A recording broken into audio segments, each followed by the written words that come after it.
Welcome to the Legendarium Green Team. I'm your host, Kyptan, and with me today we have BefuddledPanda, Hello. Colonel Rabbit, Hello, hello. Little Red Book, Hello. and Seeker. Hi. Today we'll be covering Ethan of Athos, the 1986 science fiction novel by Lois McMaster Bujold. One of her first written works, written when Shards of Honor and The Warrior's Apprentice were still unpublished. It was one of the few major SF works to tackle the idea of gay men during the AIDS crisis of the 80s. Bringing an almost entirely separate cast of characters, an all-male religious colony, and a space station mystery, it's one of the most distinct and standalone Vorkosigan works. Now let's talk about it. Let's hear from our newbies first. What are your impressions of this lovely little gay standalone? I have a question. Yeah. What number is this installment in the timeline? Like chronologically? Yeah. I gotta know what to put on the title I think of it's this 7 or episode. 8. But publication-wise, it's only her 6th, right? Just kidding. I have no idea. So basically, we're doing these books all out of every conceivable order. I don't know if you can number the Vorkosigan Saga. Oh dear, this makes it hard for me. I I have a problem. Chronological order works very well for the Vorkosigan Saga. But everyone forgets Dreamweaver's Dilemma. We're doing it our own order. Mm-hmm. It's a short story, so it's like you can put it as like 0.1. I think it's the 7th or 8th in chronological order. Okay. It definitely takes place after Warrior's Apprentice, though. Yes, it's definitely Yes. after Warrior's Apprentice. As after, I believe, War Game as well. It's also after Setaganda, I think. That one I'm Oh, not possibly sure. not. I'm not sure about it either. I believe it is. It honestly doesn't Yeah. matter. It Yeah. really Okay. does. Anyway, sorry, I had to ask because I just needed to know what to put in the title of this episode. I'll put 7 or 8. Just pick one. Okay, back to this book. This was fun. I did not enjoy it as much as The Warrior's Apprentice, but I mean, that one's kind of hard to top. So I understand. But I did have a lot of fun reading it. I think on reflection, this felt like, and you can yell at me if you disagree, it felt like a Mission Impossible-esque kind of adventure. It's just that like Tom Cruise's character would be Ellie Quinn, I guess. Not Ethan. I think that's reasonable. That's fine. If Tom Cruise's character was doing their first intelligence operation. Yeah. Right. Yeah. Okay. I just feel so sorry for Ethan this entire book. Yeah. The poor guy. He's not even on a spy mission, and suddenly he is on a spy mission. He gets a bright moment at the end. He does. when we can spoil this, but when he finds out that when he's been away. Oh, yes. Yes. And hilariously, that's the best moment of the whole book for him. That was a great ending for him. It was like, thank God that's over. Yeah. He reminds himself, I have to look sad for this. I have to look Yeah. sad. Oh no. Anyways. My biggest impression from this book is this is the first Vorkosigan book that I actually laughed while listening. Oh. I don't know what it was about the humor because there weren't any like one-line jokes, but I just found at least half the book incredibly amusing. It does have a kind of like element of like absurdism. Yes. Yeah, well, everything from And Ethan is the straight man. yes, Poor guy. Ethan is definitely the straight man, and just everything going on the way it did. You know, you're always talking about how she has this dry, very subtle, dry humor in her other books that I was completely missing, and in this one, it got me. I mean, newts are pretty funny. Dudes are pretty funny, is what you said. Newts. Oh, newts. Oh, Newt newts. nuggets, newt legs. Yes, exactly. Things like that. Yeah. You know, or the idiot brother.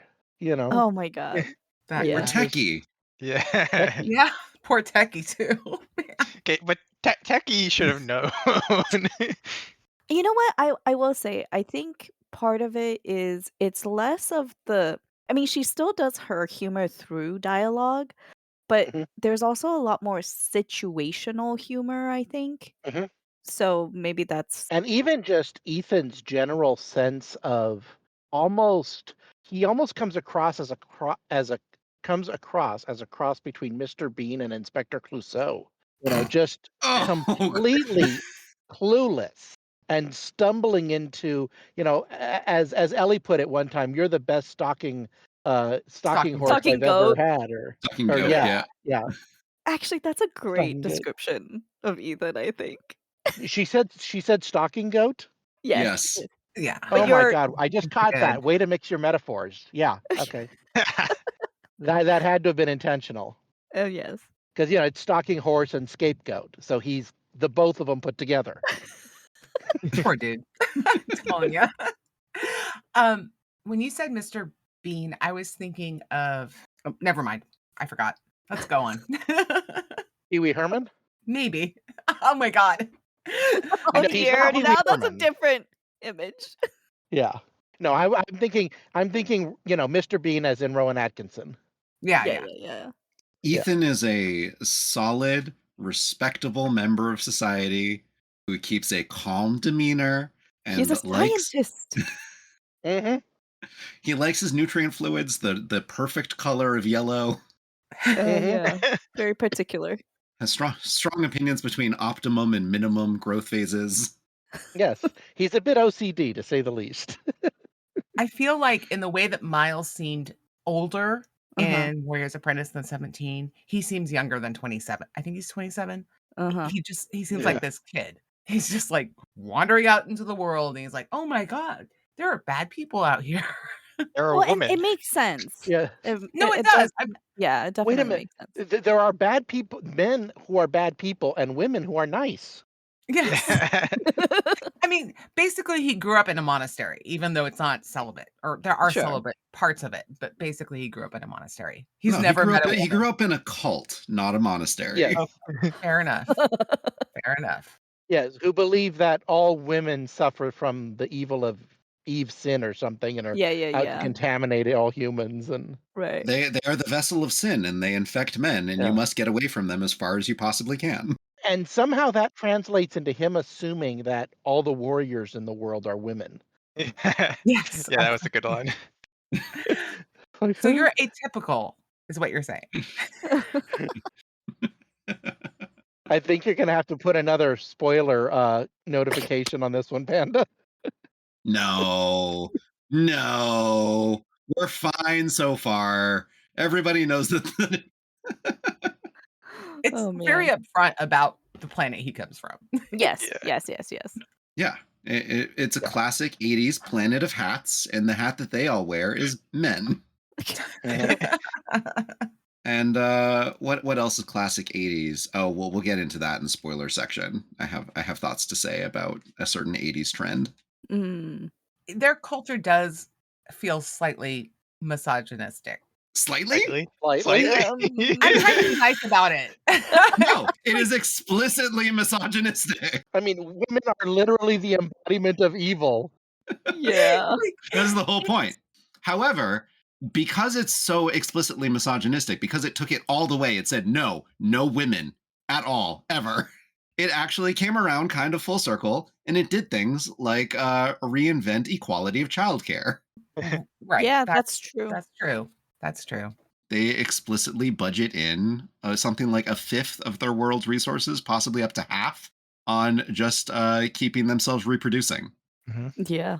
Seriously. So the two biggest expenditures were military and childcare. I mean, in a very real sense, so do we.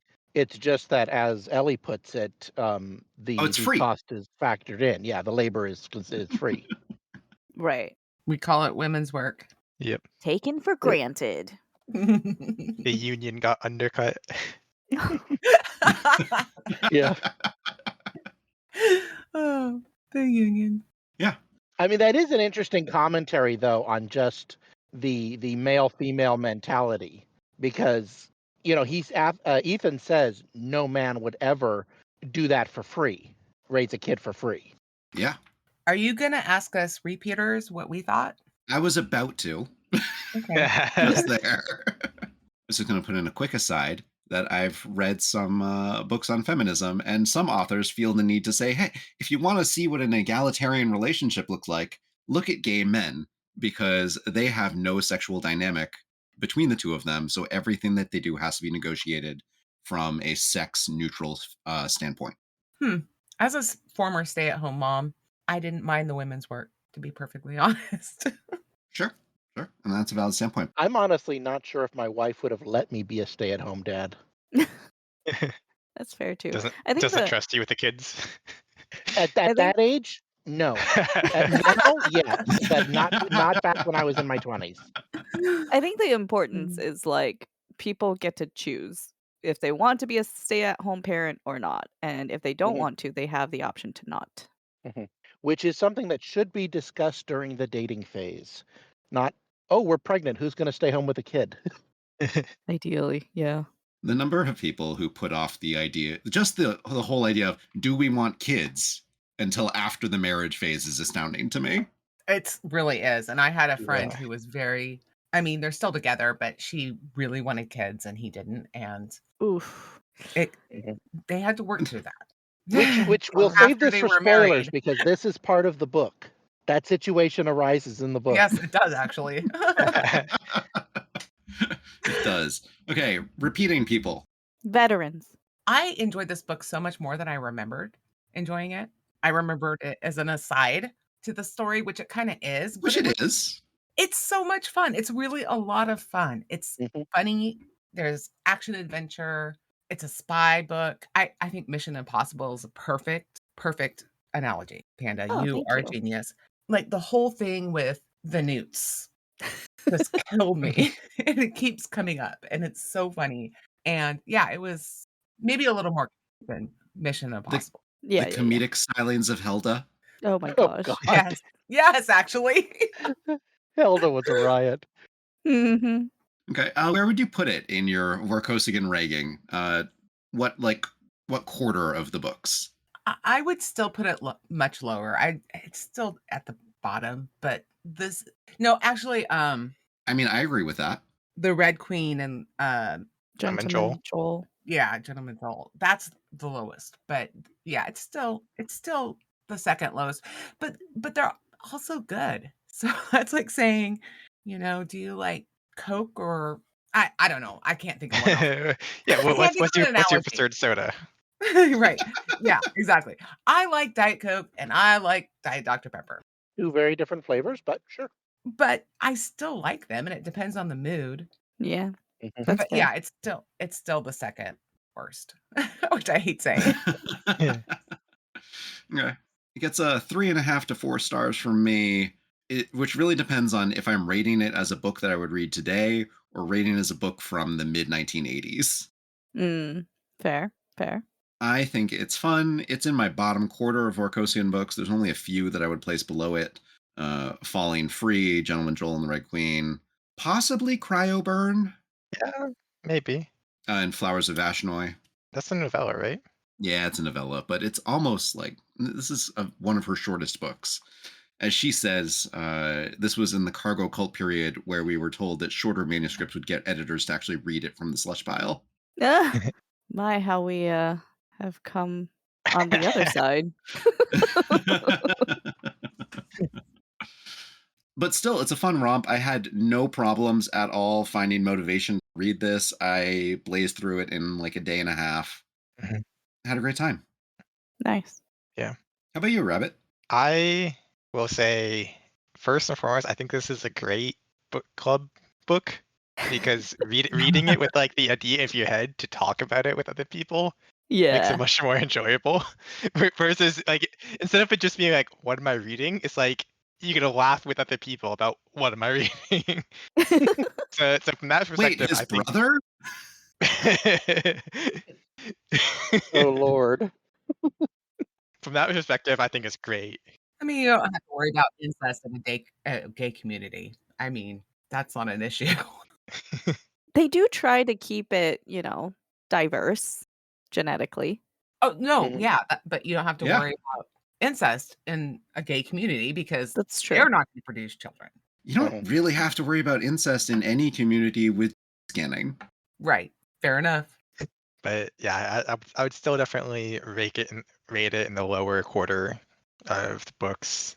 Falling Free, Gentleman Troll, definitely the two that stick out as being below.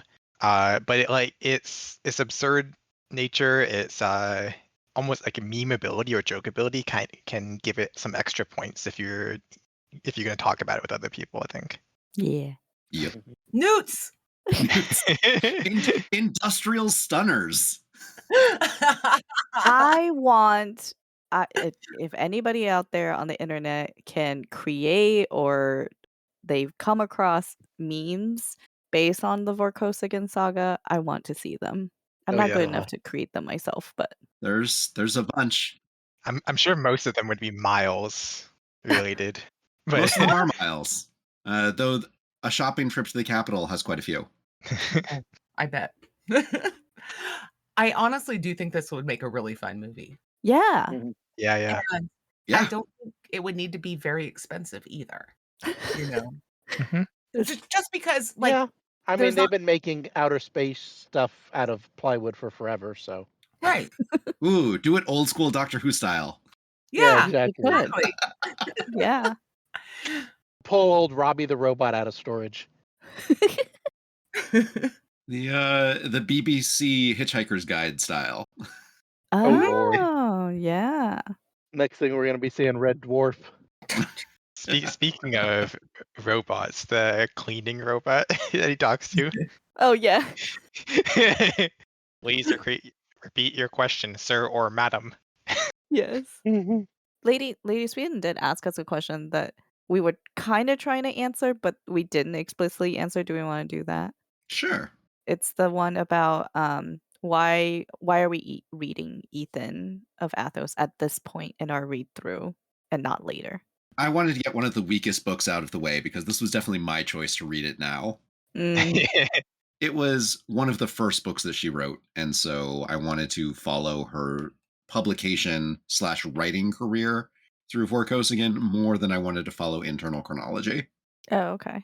Well, I do think, I mean, having not read anything beyond the ones that we've covered, it was kind of nice of a break to read this one and follow a minor character that we were introduced to in the previous book, Mhm. in The Warrior's Apprentice.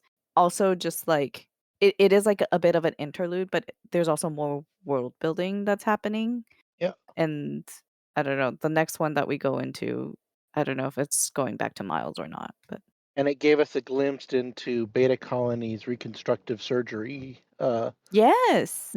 Yes. Perfect work. Yes. But also because how fresh all of Miles's shenanigans in The Warrior's Apprentice was in my mind, like the references to Yes. him in this Mhm. one was And Ellie's hero worship makes perfect yeah. sense. Yeah. Yeah. What would Admiral Naismith do? What would Yes. Admiral Naismith do? Is that a spoiler? If No. no. Okay. It's like saying, No. what would Jesus do? Is that a spoiler? I mean, that's basically how she uses it. Like, you say, Yeah. what would Jesus do? Yeah, That's yeah. exactly how she Okay, uses it. fair. Anyway. Okay. You think we should get into spoilers? Yes. Yeah. Yes. Okay. Brief summary of the book. I'm glad you did the summary. Barely. Ethan is a reproductive specialist on the planet of Athos, which happens to be running out of its only ovarian tissue cultures, most of them from over 200 years ago. It's time to reorder some new ones, but the shipment's late, and so Ethan gets press ganged into finding out what happened to it at Klein Station, where he gets kidnapped, assaulted, tortured, rescued, re-kidnapped, assaulted, rescued, meets a telepathic twink, and solves the mystery. Oh dear. Solves the mystery of what happened to the missing embryos. Turns out it was an angry woman the entire time. Mhm. I love that Ang- twist so much. It's an angry mother. True. Ethan decides to make the next generations of Athosians entirely telepathic. So that's the story. Okay, I do have to ask. Mhm. Do we see the impacts of that decision later on in the saga? No. Oh, The sad. rest of the saga is not future generations. Yeah, So it's they talk about how this is going to be impacted in like 2 to 4 generations when we really Okay. start seeing it. Okay. this next generation will have no telepaths. The generation after that will be 50%. Generation Mhm. after that, 75%, and so Right. on. Okay. Minus the EQ one. Yes. Minus EQ1. Unless he alters that. Mm, He left that possibility open. You could right, have right. Ellie Quinn children plus telepathic abilities. What Okay. a combination. But yeah, first question first, most important one in the entire book. Did Ethan trade up with his romantic partners? Yeah. I don't think that's a question. I think that's just a statement. Yeah, He I was traded gonna up. say. Oh, I mean, his new boyfriend, it's only hinted at the end of the book. It's not It's not explicit that for not for sure. sure. He's at least interested. I mean, they're going to be parents together. Yeah. The only question is, are they going to have sex? That's fair. And the guy has been heterosexual. I don't think it matters. But yes, he traded up in partners in life, In whether so or many not ways. they're sexual. Yeah. He's actually going to have a designated alternate parent as opposed to a party boy who crashes his cars. As opposed to a second child. Yes. Yes. Right? Seriously. That whole scene where his car is in a tree. Yeah, it's like a So funny. glider car. His brand new light flyer. Yeah. Light flyer. It's like 2 weeks old or something. Right, Yeah. right. Well, Nicholas and I went out drinking, and then we were, like, hitting the birds. Yeah. Yeah, Canaries they or were something. dive bombing the birds, trying to Yes. to dogfight with birds. And the birds won. Yeah. Clearly. Aggressive chickens. And this is Oh why my gosh. reproductive credits are non-transferable. Right? 100%. 100%. Oh my And then we god. find out that there's just a party culture out in the woods. People who have absconded and no longer care about dealing with social duty credits or taxation or anything. And then Yeah. generally come back once they start getting achy and creaky again. When they want healthcare. And food. Yep. Food. Yes. Athos is an interesting place, and I would love to see a whole book set there, but I also kind of wouldn't. I actually kind of like the, she didn't monoculture the planet. So you have No, yeah. responsible people, you've got irresponsible people, you've got, you got Mm. all of these different, it's not just it's not Lord of the Flies, it's not, perfectly harmonious commune. It's real people acting stupid and smart. And She had another piece of social commentary in there with the population council Mhm. Mhm. and how committees are going to be 50-50 everywhere in the galaxy. Yeah. The more people you add, the more consensus you don't get. Yeah. How do people like the idea of an entirely gay planet? Or sorry, an entirely male planet? It was amusing in an absurdist way. Kind of reverse Amazonian. Yeah, I mean, when it comes to sexuality, it really assumes nurture over nature. But other than that, I thought it was a very good setting for a story. They did mention that they have large orders of chaste brothers, which I assume are the people who are straight, Yeah. mostly. Interesting. Okay. Oh. Interesting. Okay. Yeah, I kind of thought of them as religious fanatics, but that's my Yeah, religious bias. they're just straight. Yeah, Oh, they're I just didn't straight, so. realize. Huh. And Okay. since they've never seen a woman, they wouldn't know. They just know they're not attracted to the dudes. Yep. Mm. So when you say, how do I like the idea? Do you mean the idea of it as like a mind game? Like we're setting up a scenario? Or do you think, Yeah, as a science fiction concept. yes, I think it's a lot of fun. I think it's a good thought exercise. Right, exactly. And I think Mhm. it's a lot of fun because there's this weird dependency on females, Yep. even though they don't have any on the planet. I Yep. just, yeah. Which they turn into acronyms. Yep. CJB.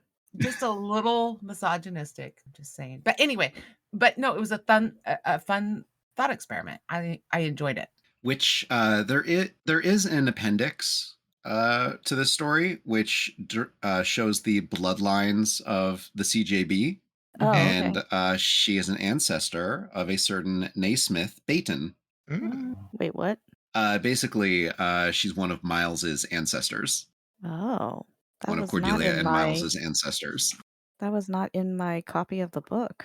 So that's why Okay. Grandmama May Smith is a doctor. She got a CJB in her. Yep, and she's also mentioned. Did you notice? Yes. As Mhm. in the journals. Yep. Yes, I did notice She's that. she's the first woman he ever saw.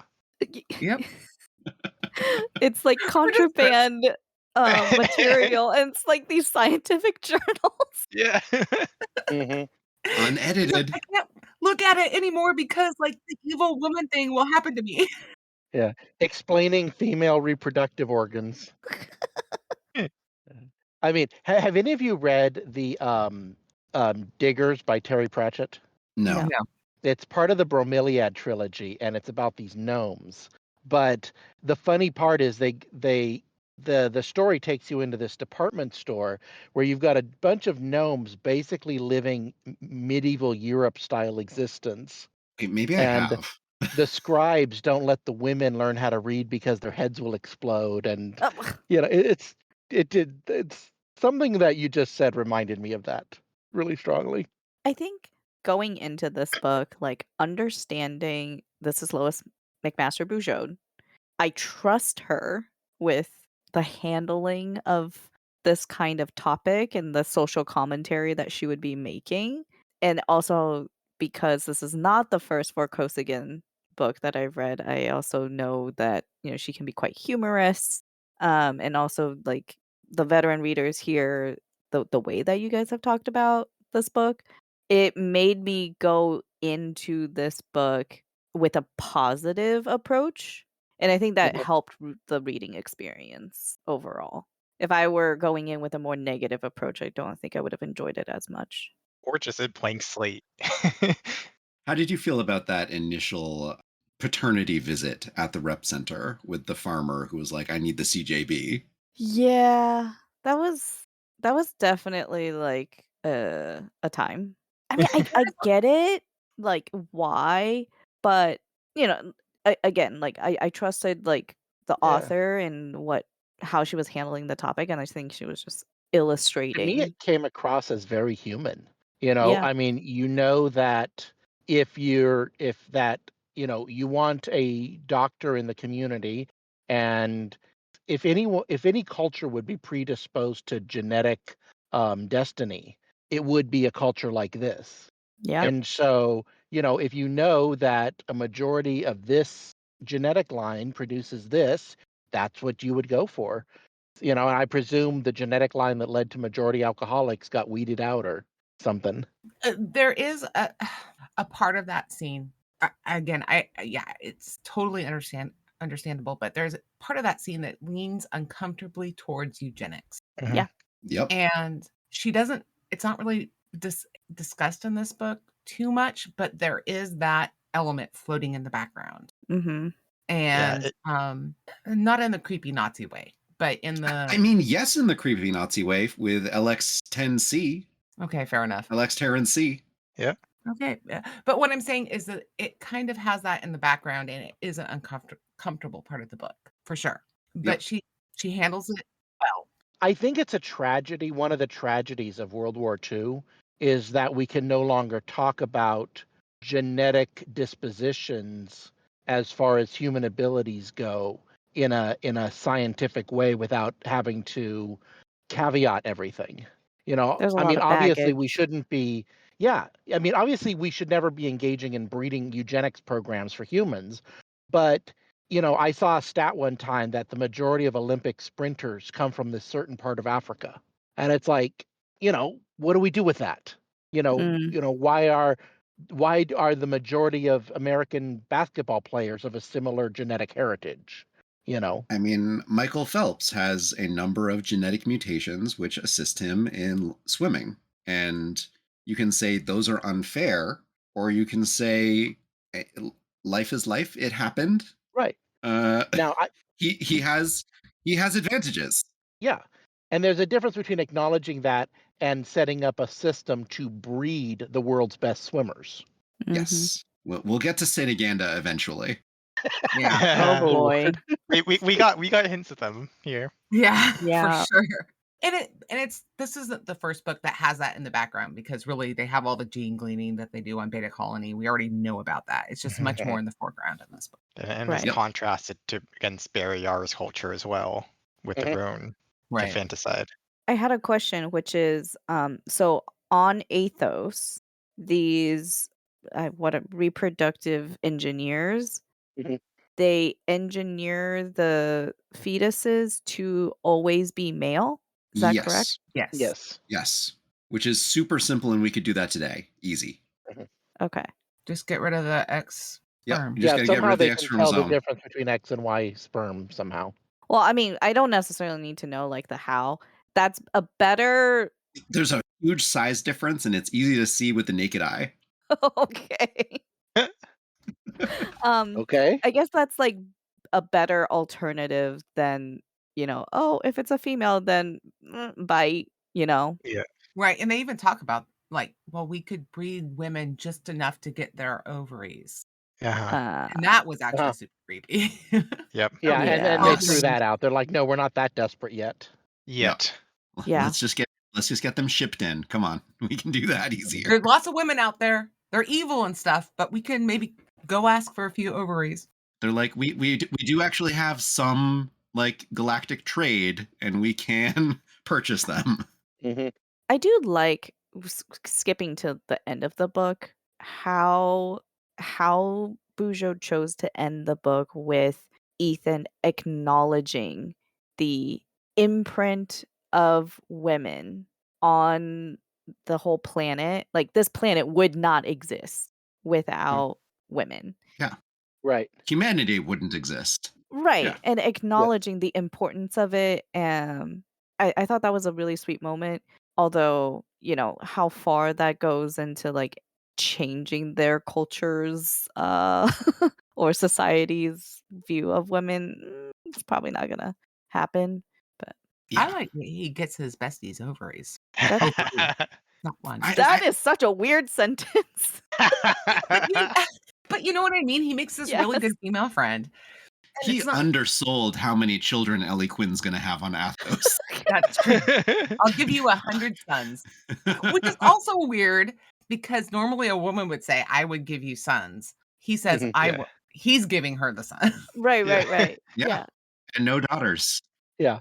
No, she stands a lot of tropes on their head and does it very well. Yeah. Well, it made me think of like, in our real life society, how like a gay couple would choose one of their female friends to be like the surrogate mother, Mhm. or like a lesbian couple asking one of their male friends to be a sperm donor. It's to me, it was like equivalent of that. Yeah. Mhm. Oh, Yep. yeah, going back to the imprint of women is very specifically recognizing that not just women, but specific people, specific women are not only not bad, but good. Someone he Right. wants to be Mhm. around with, to continue an association with. Yeah, he wants her genetic heritage to continue. Mhm. Right. And in her business, she might not get another opportunity, to be honest. Right. Which, of course, any true religious person will tell you is the horrible, conniving, what do you call it, genius of evil, is it makes you think it's good. That's the game plan Ellie Quinn was going for by becoming his friend. I mean, I do love the continuous byline of Ethan not understanding why all these men are nice to Ellie Quinn. Yeah. Oh. Yeah. Are they under her spell Yeah. already? Has she already? Ethan is about as gay as you can get if he doesn't even notice. Yeah. Well, he admires her physical attractiveness, but he doesn't In understand an why when objective she sense, smiles. yes. Right. No, Right. Yeah. Just a constant piece of subtext is him being like, "How? What's going on? Yeah. Mhm. And completely baffled. Why are they all talking to her like this? Why does she keep talking with them? Why do they? Uh-huh. And he cannot figure out why the men won't talk to him and are so rude to him. Yeah, right. He's like, first of all, there's some blatant homophobia, but he Yep. doesn't understand why men in general don't want to move to a planet that just has men. He just does not Yeah, understand. Yeah. We only had 2 immigrants last year. It's like, It's like, why do you want to stay here? You're repressed by these women. Yeah. Are the women intercepting our Oh, our immigrants? Yeah. And the immigrants we get are a bit odd. It's like, if one of them was Helga's son, no wonder. Hmm. And it turned out a woman was intercepting Yeah. Yeah. and trying to prevent immigration. I was going to say the fact that she messed up the whole order and Mhm. sent them all this crap because she was mad her son ran off. Right. And was it Techie who said he's probably so happy. Happy as a clam. Yeah. Yeah. Because he was under fast penta. Mhm. Techie was That probably scene is thinking, hilarious, I would by go the to Athos to escape her if she was my mother. Yeah. Yeah. Right. Oh, And the fact that he escapes there specifically because she can't come visit him. Yeah. Can't even call. Can't Yep. send a message. Can't send a vid. Nothing. Techie's babbling under fast penta was hilarious. Yeah. I mean, she does seem pretty insufferable. Just Yeah. a little bit. Yeah. Just Yeah. a little She's bit. just lonely. Just a bit. She's a She's fury. not lonely. She's a narcissistic personality Mhm. who has to control everybody in her Yeah. life. That's what she is. Okay, that too. Yeah, I think in psychology, I've heard that referred to as the hostile mother. Or the edible mother, the one who will eat. Yeah, her that too. children. Yes. Mm. That's what she is. And she has a dictatorial position on the station. She can basically Yes, do but whatever she she wants. loves lording it over. I love the couple of moments when the other security guy's like, I could arrest an eco cop. Yes. Yep. Mm. Speaking of the arrests, how did people like the action sequences in this book? There were quite a few. I think they're pretty good. I Solid. generally enjoy action sequences unless they're really, really drawn out. I did have a little bit of trouble following like description of setting. hmm That was fine. Like I was able to get past it because that wasn't necessarily the point. Mhm. So that actually ties into one of the conversations that we were having in Discord where the copy, my copy, the cover, we were like, is that scene in the book? And Yeah. everybody was like, actually, I don't think so. What scene could that be? Mm. And then it turns out, yes, it was actually in the book and fairly accurate. I think Rabbit, you were the one that caught it. Like it was like the catwalk and the Yeah. Ellie Quinn jumping and When they're about to murder Ethan the first time. yeah, the positioning of Akita and Ethan were not quite right, but overall it was like pretty accurate. Your cover, I was fine with. The generic Ethan in a spacesuit cover is terrible, though. Looking like a space hero. Yeah. I don't know. Looking like Yeah. Flash Gordon. Yeah. Going back to the part where they're replacing the body with the newts and all that kind of stuff, that part does get a little confusing as far as it's described. Not Yeah, because it's like the canister, Yeah, it's but like, then the wait, palette. what happened to the body? What container? How did that happen? right, exactly. Right. And so I think that she, in her later books, writes action better. There's just Okay. a part where it gets kind of all confused. Yeah. Yeah. But it's still fun and enjoyable. There's a writing podcast that I listen to, and one of the things the author who well, she doesn't exactly host it, but she's the one being interviewed. Talks about, emphasizes over and over and over again is your character's position in time and space. Mm. The reader has to know at all times where everybody is in time and space in relation to each other. Otherwise, well, as one person put it, as she was reading the intro to something, and she's like, so and so walked into an office, and it's like, at this point in time, we know nothing about this office. There's no description given. Is this an accountant's office, or is this like an office on a ship in the middle of the ocean? All we have is a person's head with a sign on top says "Inside Office." And I think that another author who has issues with this at times is Martha Wells and her Yeah, we Murderbot talked about series. that. There's Yeah. We definitely did. a few spots where you're like, where are you right Yeah. now? Speaking of Murderbot, I finally got my wife to watch season 1. She called me halfway through the first episode and was like, "Thank you so much. How did you know I would love this show?"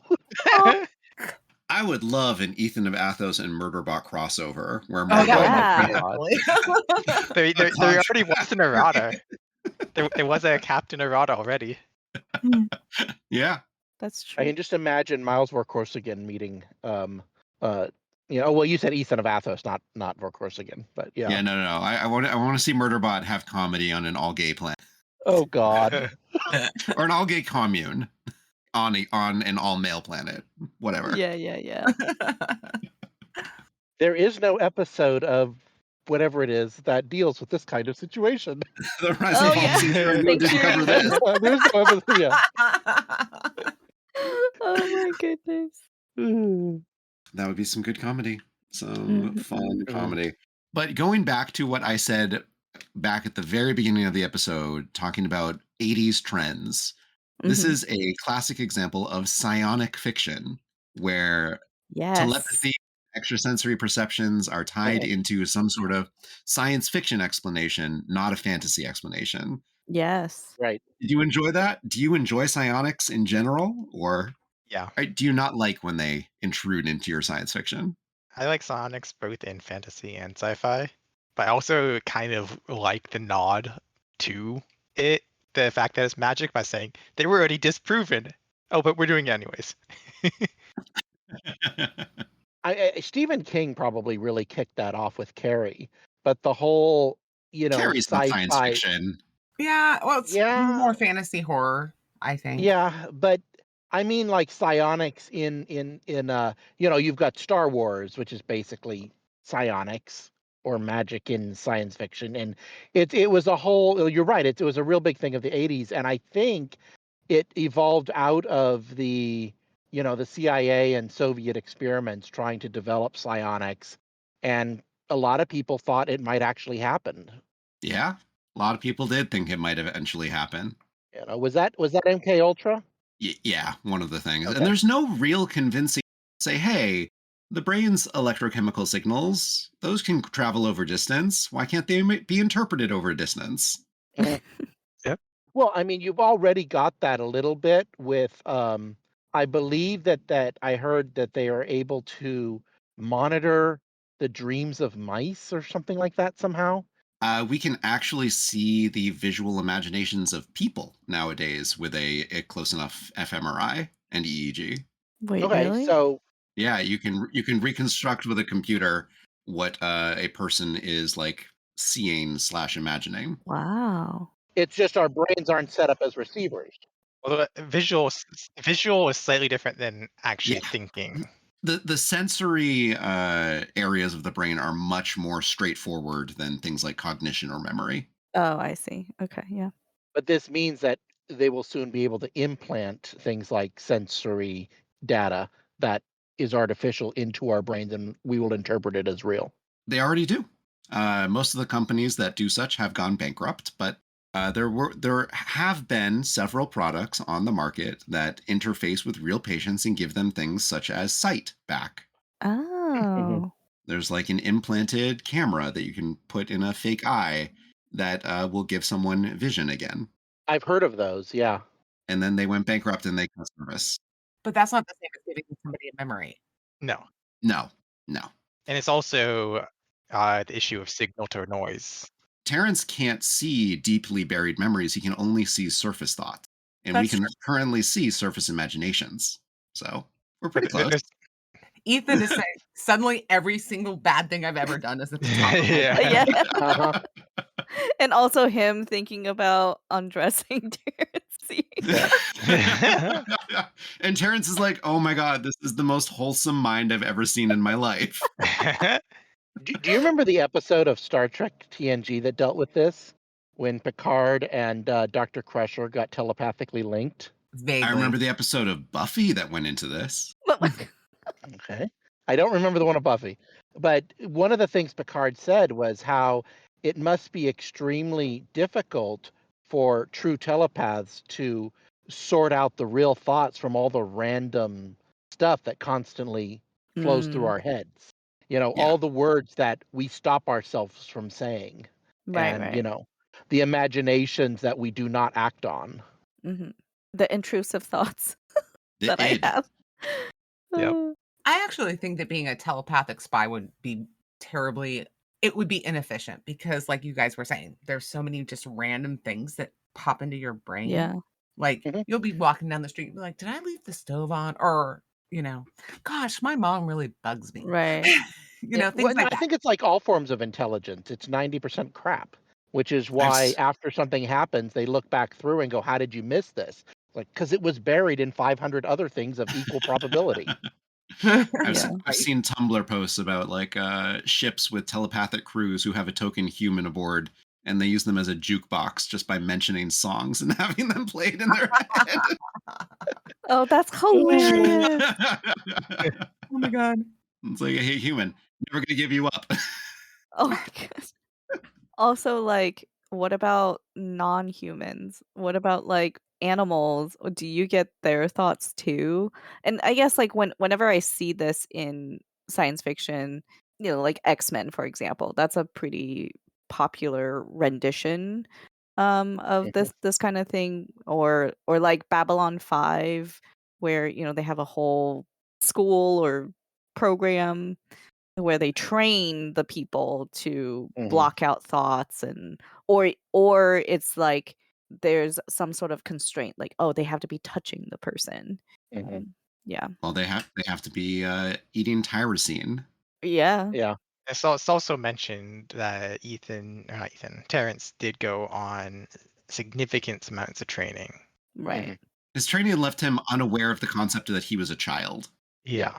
The moment you mentioned the reading the thoughts of animals, I got a flashback to Mel Gibson in What Women Want and the French poodle. Monsieur, monsieur, I have to poop.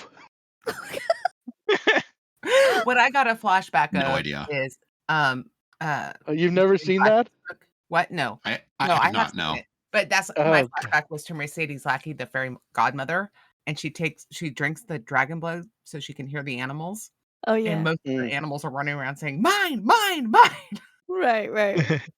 I do not wanna listen to the thoughts of dolphins. Let me just say that. well, Oh, no, they're Yeah. super rapey. No. Oh, No. And now I'm thinking of Up with the translation collar for the dog. Squirrel. Squirrel. That was the first movie I took my kids to. Oh, wow. Ooh, nice. Athos is going to have to get used to generations of telepaths. yeah. mhm. You think they're going to deal with that well? No. You think their incredibly censored society is not going to be changed forever? Oh, absolutely not. Do you think it was actually a rash decision by Ethan to continue to do this? And like, what kind of training program I think it's a are they gonna? completely immoral decision by Ethan to do this. Uh, Yeah. Absolutely. Yeah. I think that we give him it's much easier as a reader to give him a pass because he's the protagonist and we see the good side of Sure. him, but it's Mhm. absolutely immoral. Like, Yeah. He, when is he gonna he's own up to possibly it? condemned his entire planet. Yeah. Yeah. Well, not even his own planet. By definition, and the arrangement he has with Terrence C, he cannot tell anybody. So you're going to have half the population of untrained telepaths growing up and not knowing what's happening to them. It's going to be like in X-Men, when their powers activate and they got no idea what's going on. Yep. Mm-hmm. Mm-hmm. Yep. Ethan commits some form of high treason and medical malpractice in this book Oh Yeah. yeah. as a conclusion. And we're just kind of asked to say, well, he means the best. Yeah. Is it heroic? Is it villainous? We're not sure. We know it's criminal. Yeah, Yeah, it's not I don't think it's either, but it's definitely criminal. right. He doesn't have evil intentions, but there's gonna be some very bad consequences for sure. Yes. And very few good consequences. Mhm. Well, he has the idea that like Stataganda's going to do this, so there has to be Yeah. a free planet Right. of telepaths somewhere. That's I will true. be very surprised if there aren't riots and burnings of reproductive centers over this. Sure, I Mm. would not be surprised if Ethan was lynched. No, not at all. If they manage to trace it to him, and if they think it's just something randomly happening, they're just going to panic and start killing each other in random ways, and yeah, it's But not going to be good. is that just Well, too if he makes his pessimistic? kids from the only non-altered culture, then maybe it might be easy to point some. Well, no, in the beginning, half the kids in the planet won't be. They'll be carriers, but they won't be. But it's Yeah. possible, especially if another geneticist figures out what's going on and publishes it. Yeah, Ethan will be lynched. Ethan's gonna hopefully live to see his grandkids reach puberty. Even if Ethan isn't even if they're not able to point fingers at Ethan conclusively, they can point him by process of elimination, or if not saying you did it on purpose, but it's your fault. You were the one to Right. deliver. Yes, and humans have a way of killing the messenger. Yeah. And Ethan, why are there all of these Baden culture samples hidden in your rep center in the basement? Why is there a whole double order? I think they left it on the station, didn't they? No, he brought it took home. Take them all back home. He took it. With vague plans to maybe alter it in the future with the gene complex. And Right. introduce it to the population. I think that he. He's gonna have some fast I get talking that- to explain that. What? He's gonna have to do some fast talking just to explain why there's a whole second group of ovarian tissue cultures that were not initially given to the rep centers. Yeah. 'cause Well, you have he the- basically operates without supervision. We saw that in the beginning. So he has lots of leeway to be able to hide stuff. And now he's going to be the head of reproductive health. Mhm. For one area, possibly. Right. Well, that's why I said it would take once people begin getting suspicious, someone's going to do a gene mapping of the new cultures and be like, what the hell is this new, DNA sequence or whatever it is? Also, do you think Ethan's not going to get promoted to whatever position he wants after this?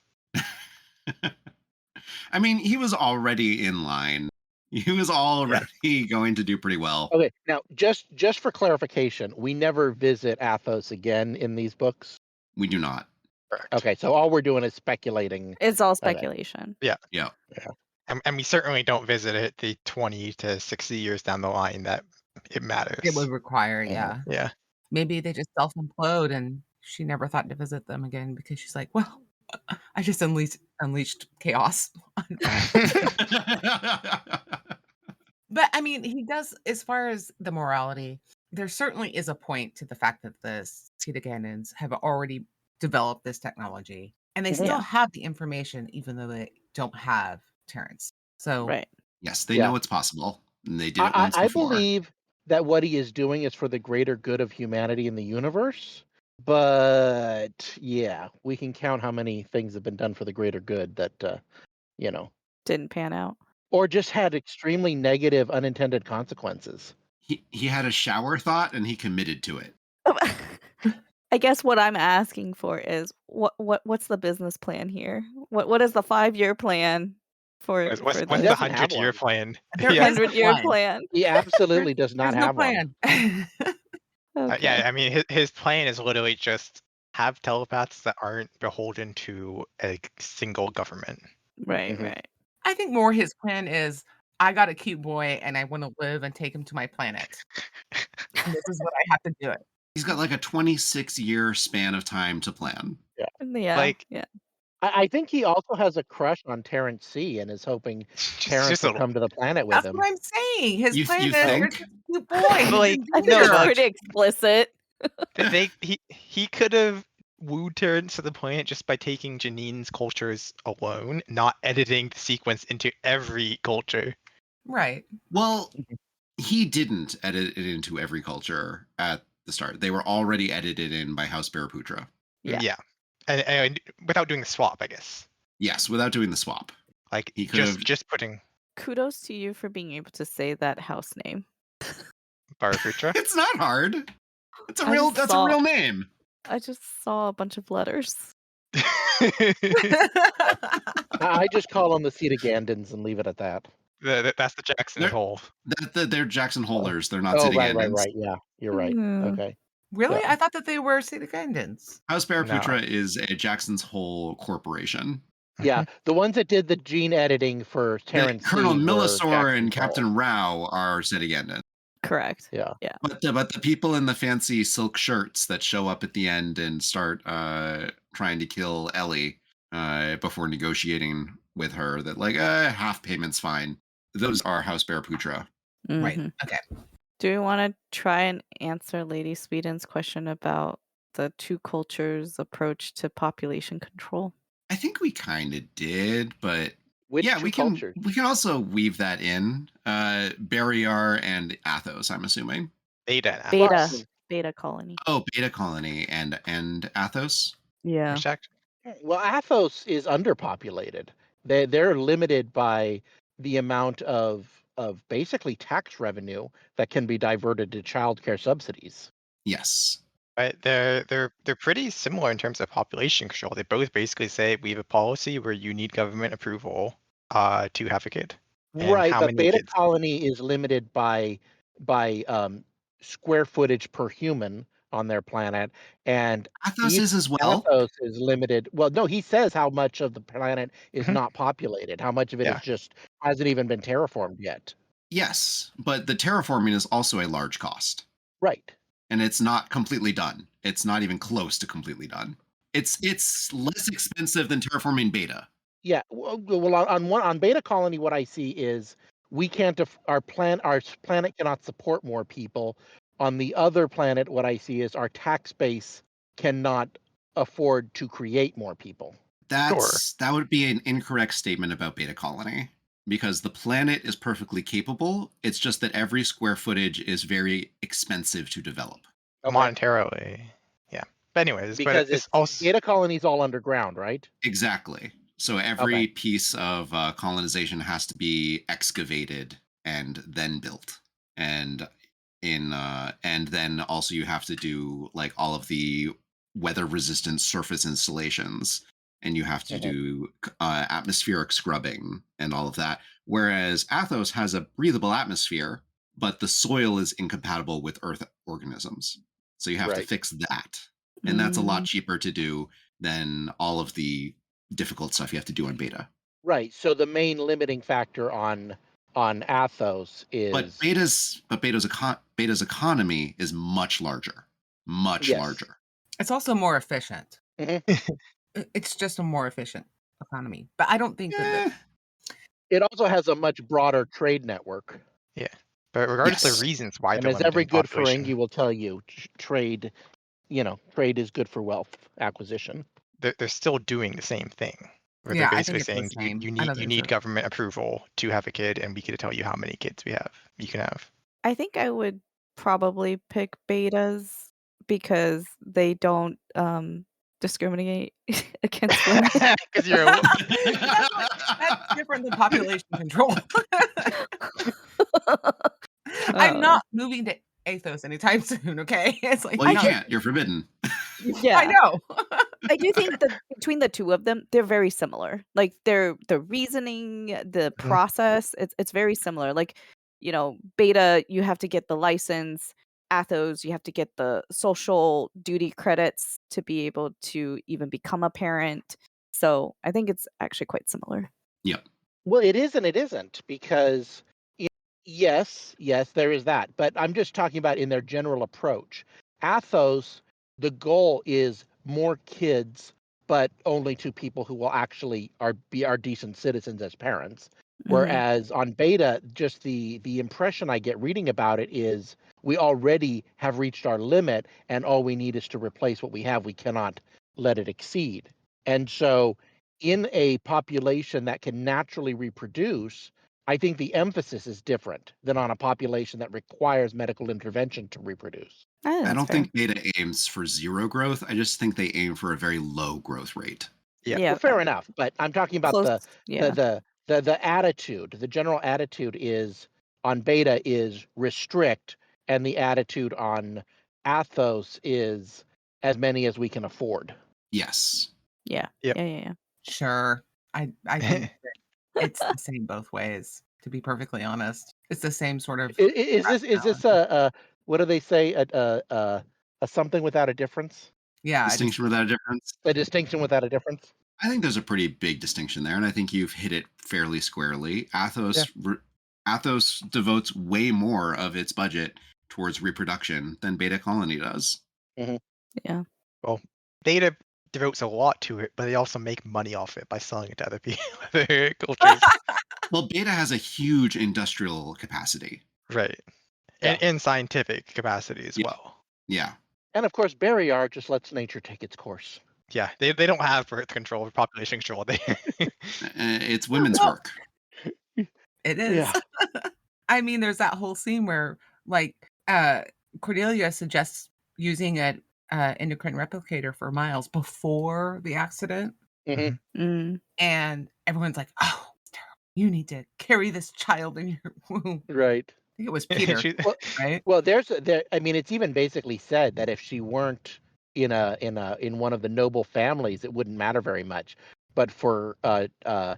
laws of inheritance, she has to. Right. It has to be of her own body. Interestingly, there's the same thing going on with like a weird rumor about Meghan Markle and Prince Harry in the line of succession. Oh boy.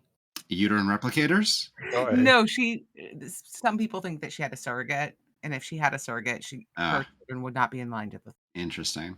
Sorry, I have this weird obsession. Uterine replicators in real life are only up to like lambs and goats at the moment. So I want them.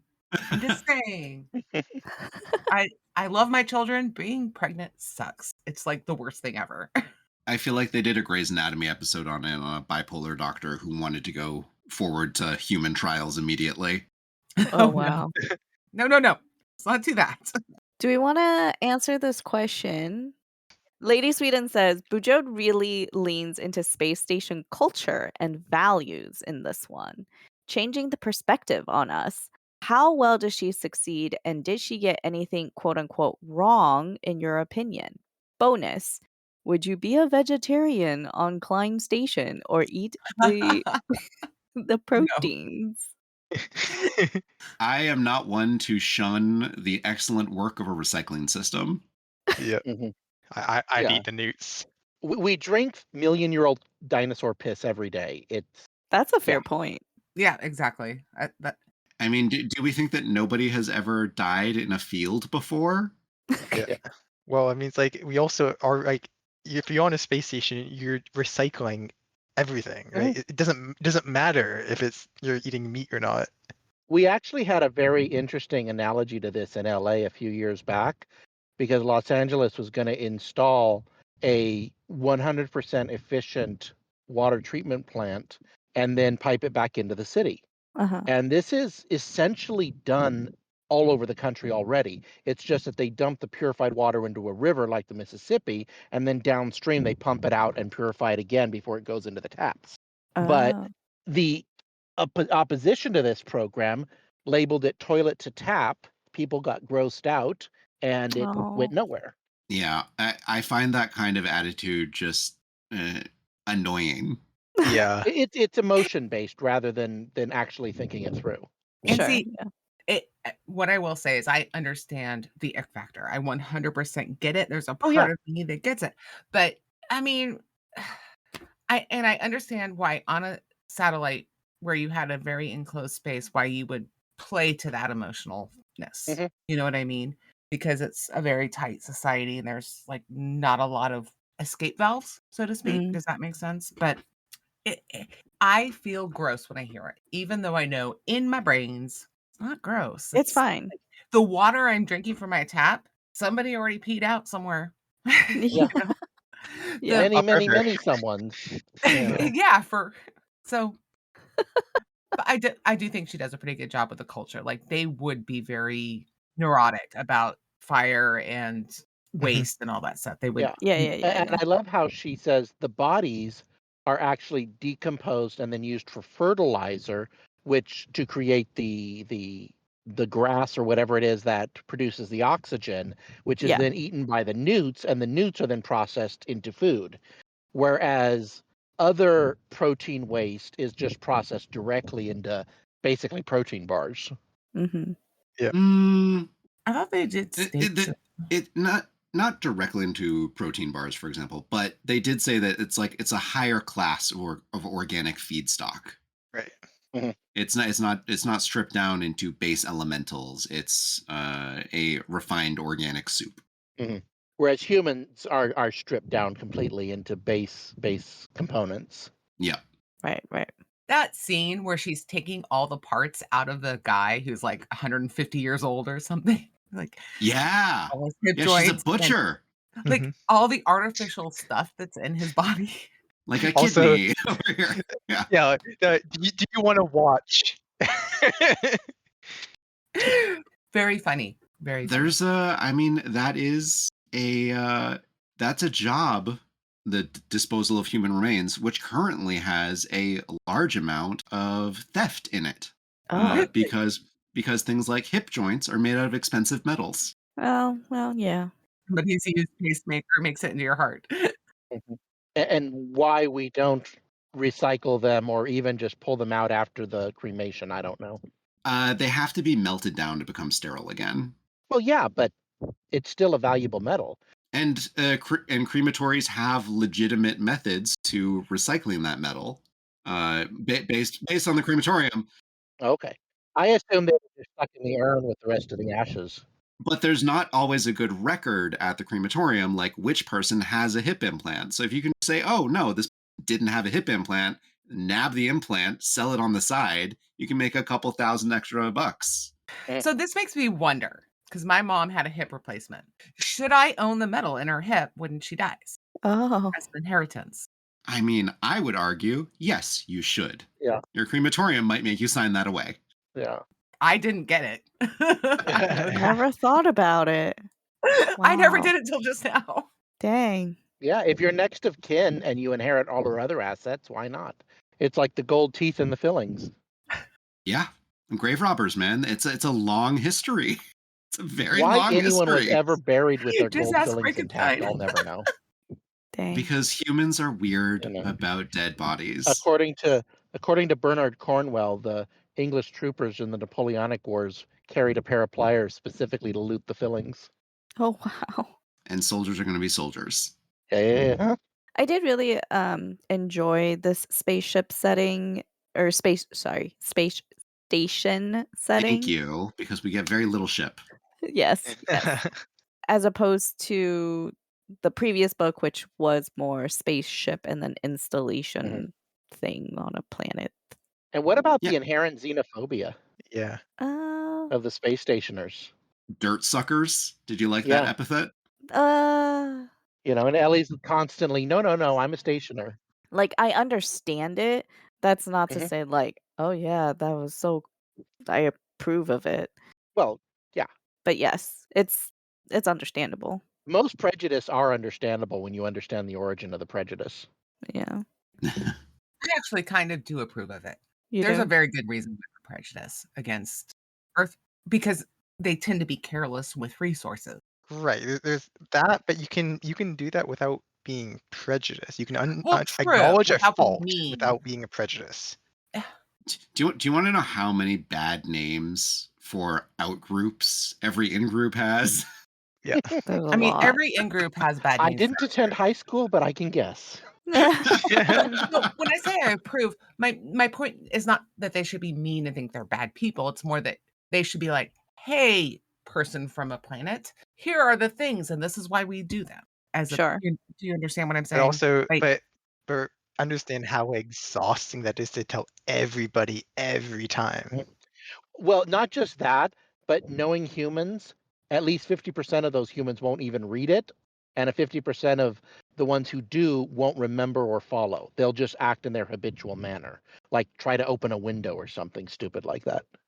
Look, I live in a tourist town, and the way that we say tourist here has a bite to it. Oh, yeah. Mm. Well, Spain and Italy have had full-blown anti-tourism riots. Oh yeah. Yeah. Yep. They do the same things, they have the same problems, and you got to deal with it repeatedly. You're going to get angry, you're going to develop some epithets. Mhm. Dirt sucker is a little weird one, but it makes also sense. planets are inefficient.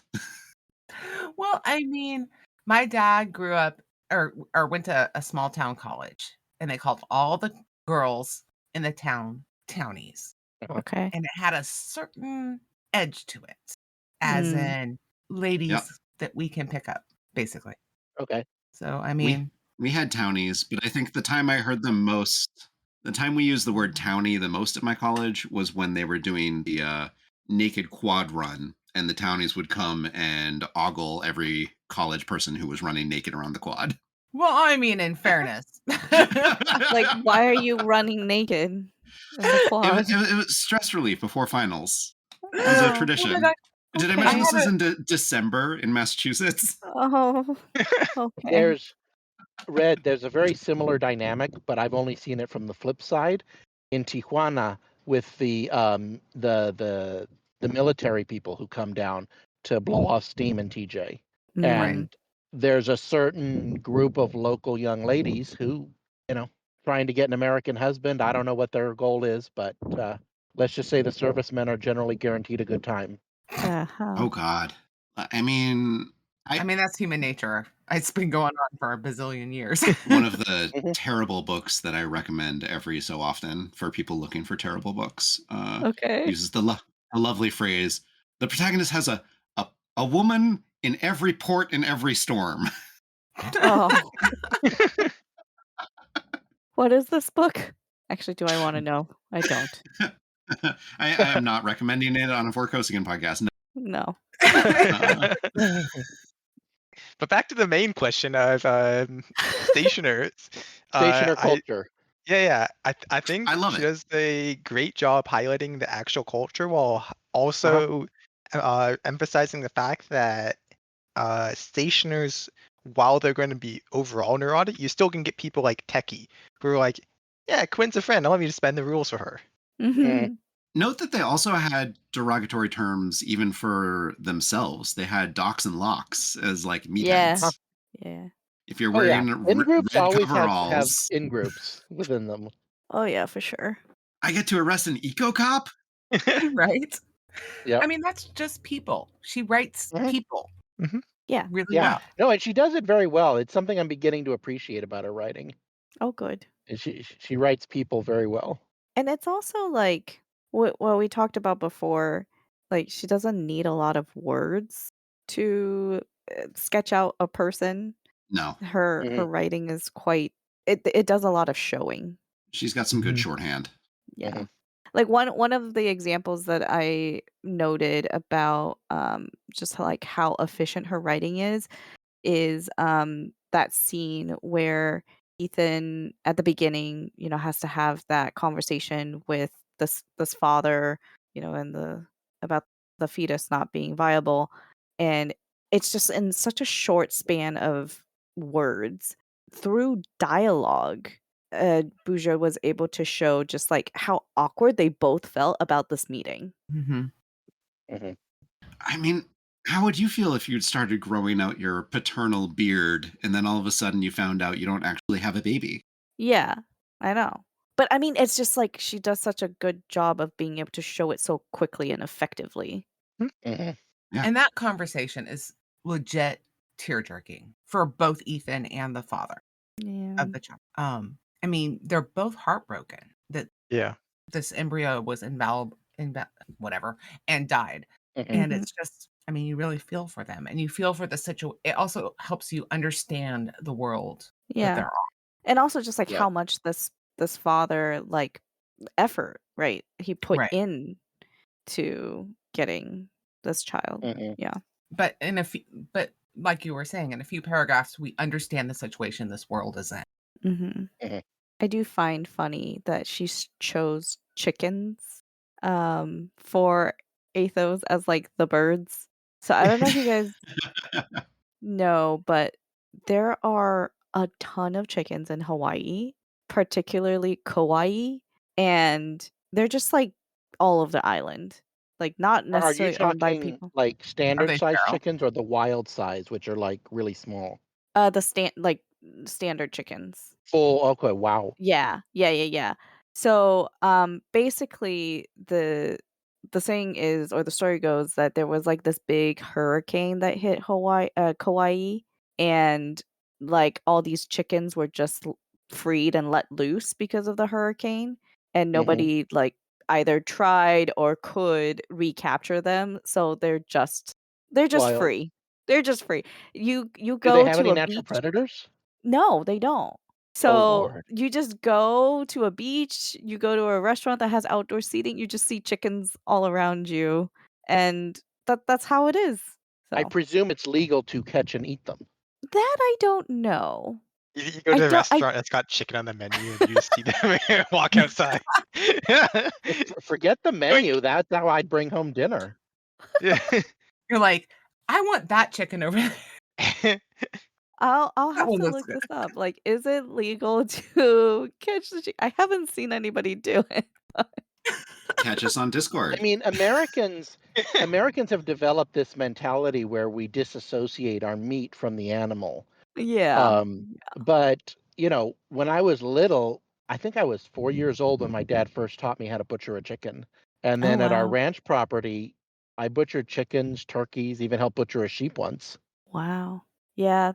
What was that book that I was reading? Oh, I think it was actually Dandelion Dynasty, where there was actually a conversation about this, where like one culture was like, you like to eat meat, but you don't want your meat to look like the animal it came from. Well, we intentionally do that with things like muskrat and snails. We don't call them that. We use other terms to disassociate from the possibly distasteful animal it came from. Look, You know. pepperoni's never going to look like an animal, so I'm good. Fair enough. What do we call snail for you? Escargot. Escargot. Oh yeah. But that might be we just don't want to call it what the French call it. I have no idea what it means in French, but it might just be snail. I'm pretty sure it does. And by the way, escargot is actually pretty good. It tastes like mushrooms. That doesn't sound good. When I was in China, they kept trying to feed them to me. In Shanghai, they're like on every expensive dinner menu, and I managed to avoid eating them. I had to eat the old eggs, but I managed to avoid snails. Just the Oh, I like the thought. old Oh, eggs. the ones The with Century eggs. 1,000-year-old. Yeah. Yeah, you can get them past your nose. They're not bad, but you can't inhale while sticking them in your mouth. Oh my goodness. No, Strong no, salt. no. No, yeah. Mm-hmm. I love them. I can detect a gas leak at many paces. I'm not putting this in my nose. Oh, well then you don't want to go near a durian. But Yeah. I've only done that once out in an open field.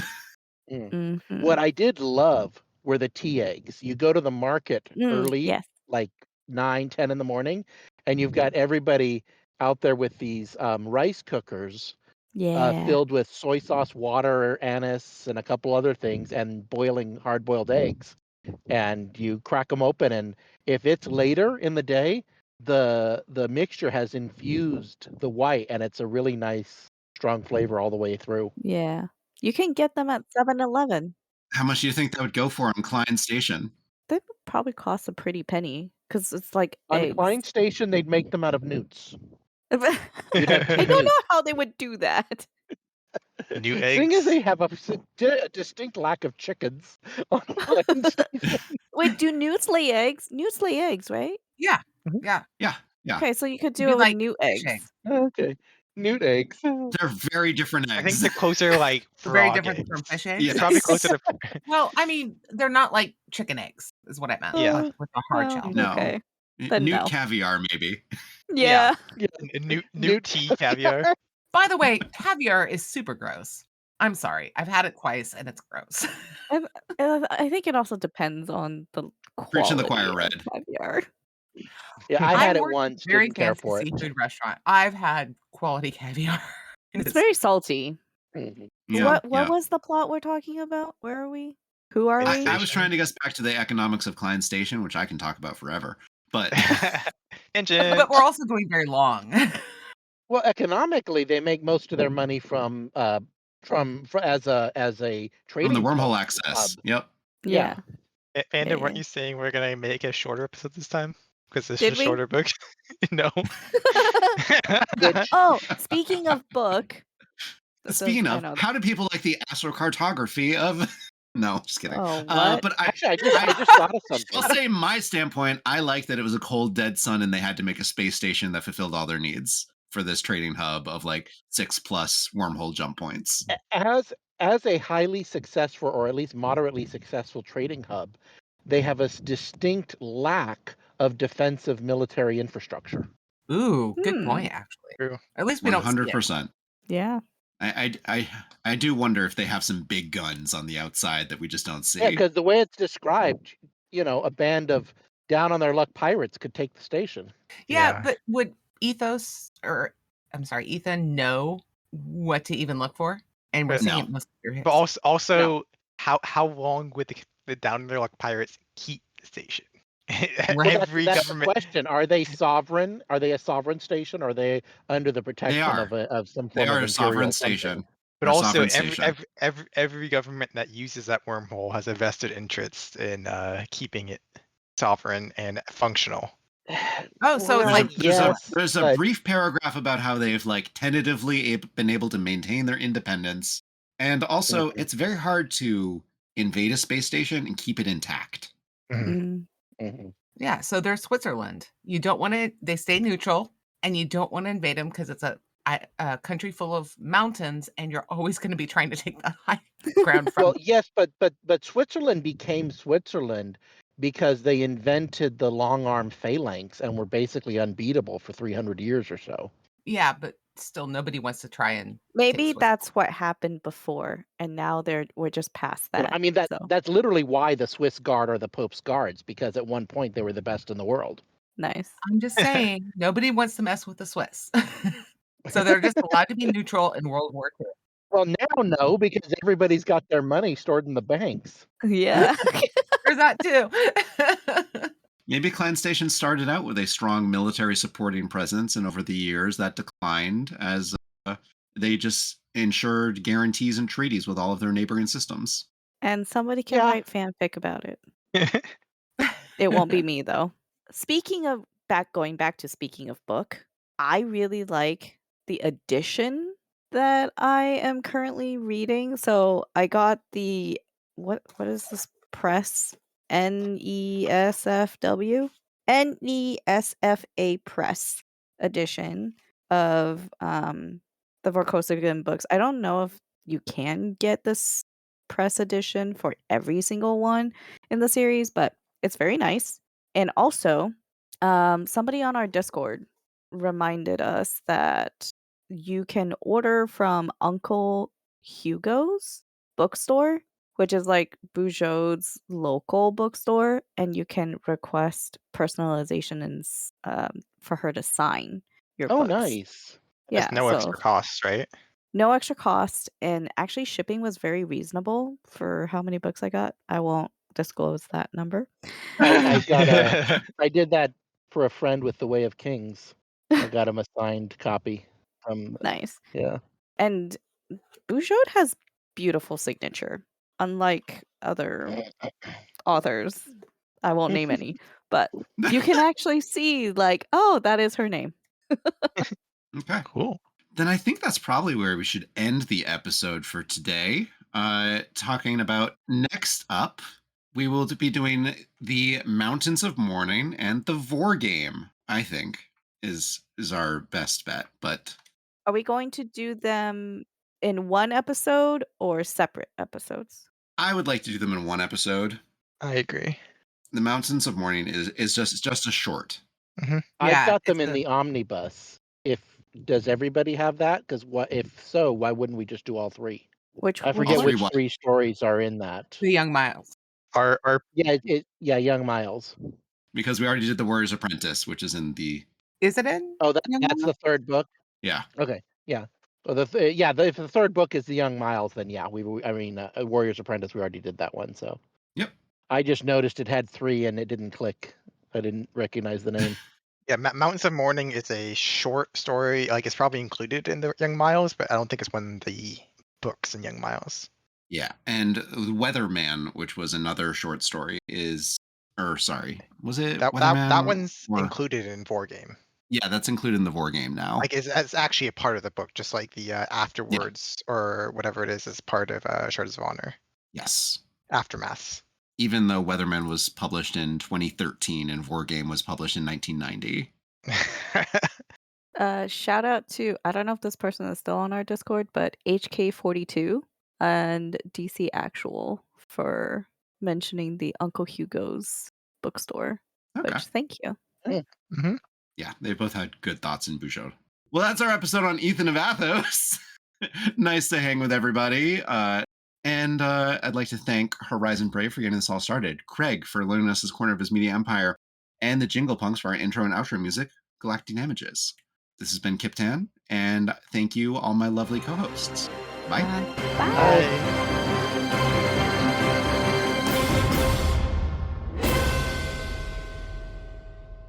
So who's editing this one? Nami. Rawr. Bye.